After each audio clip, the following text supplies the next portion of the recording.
a not-so-great end to an oh-so-great season. But while the ink is still drying on 2008, it's already time to start looking ahead to 2009. From the Dodge Sports Desk, I'm Jenny Carlson, and this is OSU Football with Scott Wright. Scott, it's our final show of the 2008 season. Kind of hard to believe the Cowboys finished 9-4, lost in the Holiday Bowl to Oregon. Let's start with that game, first of all. What was the difference for Oklahoma State? There were some injuries, obviously, throughout the game, defensive coaching changes before the game. What was the difference in the end? Well, the injuries certainly played a big part.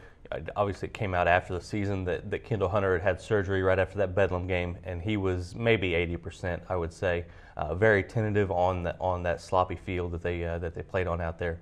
That was the injury, though, that ended up kind of falling through the cracks by the end of the night, because Zach Robinson separates his shoulder, Des Bryant injures a knee.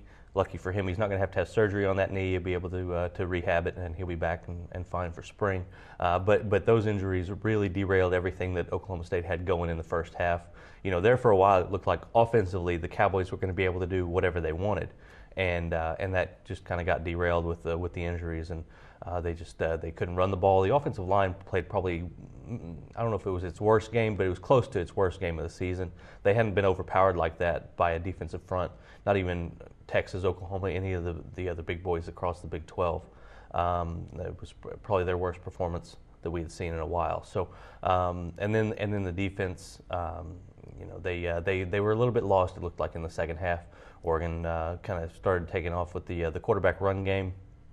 Jeremiah Masoli proved that he's a pretty stout little guy. Ran right over Quentin Moore, and that was kind of the turning point for the defense, I think. Of those injuries to the Cowboys, anything that would lead you to believe that Zach Robinson, Kendall Hunter, Des Bryant, any of those guys won't be available come spring? I don't see why at this point. It looks like everybody will be fine. Hunter's surgery was just arthroscopic, just go in there and clean some stuff out. Keith Tosin had that surgery in August and was fine in time for the first game. He was actually looked a lot better than what Kendall Hunter did coming back a few weeks after it. But yeah, I think all those guys will be back around in time for spring. Robinson, how the shoulder responds, I think will be a big question. We'll get some more details probably this week on that. Let's take a step back for a second this season and look at the overall picture for the Cowboys. 9-4. Put it in context a little bit, Scott. Where does this season rank in OSU football history? How does it rank in context with all the other seasons that the Cowboys have played? You know what? It's probably tough right now for Oklahoma State fans to think about it this way, because you had the Bedlam loss. The Texas Tech loss is still not that far removed from right now, and of course the bowl game that was really tough to take. But still, this 9-win season is probably among the top 10 seasons at Oklahoma State all time. The number of times that they get to this point, have a chance at 10 wins, has been pretty rare in their history. 3 times they've gotten to 10 wins ever, and this is only the 7th time they've gotten to 9. So this is a pretty big deal, and this was a really great season, especially when you add in the fact that they went out and won a game that they really weren't supposed to win against Missouri. That was it really kind of cemented this season as a really good season for them. The Oklahoma State coaches have for a long time been talking about 2009. And the ink is yet to dry on 2008, but it's already time to look ahead to 2009. But this is a season that the coaches have been looking forward to for a long time. Why is that, Scott? Well, they knew that with everything coming together, with guys being seniors like Zach Robinson, they knew that they were going to have the experience. They hoped that they would have the depth built up, especially on defense, and they're getting there, it looks like, right now. They kind of saw all the pieces coming together, and then the schedule turns in their favor with the majority of their difficult games at home: Texas, Texas Tech, Missouri, games like that. Mm-hmm.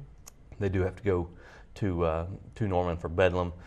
Their non-conference schedule's turning out maybe it's a little bit tougher than we thought it was going to be. Georgia, certainly we knew that was going to be a tough game, but Houston looks like it's on the way up. Same with Rice. But still, the schedule, all their really big games, with the exception of Bedlam, are at home, and that senior leadership is going to be really strong on next year's team. With everything we've seen in 2008 as we head towards 2009, is there any reason to believe that this couldn't be a breakout season? It seems to be setting up as that breakout year that maybe the coaches have long been thinking about. It really looks that way. I think that they were probably a step ahead of schedule this season with the win over Missouri and getting to 9 wins. But I definitely think that 2009 is the year when they are able to get some momentum going. from this 2008 season, get a good off season, and really have some momentum going by the time they hit the field in 09. And if they can pile up some wins, they're going to be, I think, probably in the mix for a BCS bowl game maybe at the end of the year, and we'll see how things go with that Bedlam game. It could be a lot on the line when Bedlam hits Norman next year. When we look ahead to 2009, we see playmakers coming back. On the field guys will be back pretty much in force. Coaches, different story. Already we've seen Tim Beckman leave. Curtis Looper has left. There's a possibility of some other departures. What does all that mean for the Cowboys as they look ahead to 2009? Well, the defensive coordinator is obviously the big hire that Mike Gundy has to make. We'll see what kind of a coach he's able to get in. There's some pretty good coaches out there still that are interested in a job like this. Phil Bennett is a name that keeps coming up, and we'll see what happens with that throughout this week. Gundy wanted to get it done within 10 days of the bowl game, and that'll be coming up at the end of this week. So we'll see what happens with that. Replacing Curtis Looper, I wrote in Monday's paper that he might be better off adding another defensive assistant. We'll see how that goes. I think that they've got enough strong offensive minds on in the offensive coaching staff that they could survive without another assistant. Maybe an extra spot over there not only helps the team, but it helps you lure in a better defensive coordinator. Mm-hmm. We'll see what happens with that as well. Trooper Taylor, as of Monday morning, we don't know what's going to happen, but it looks like there's a good chance that he's going to land somewhere.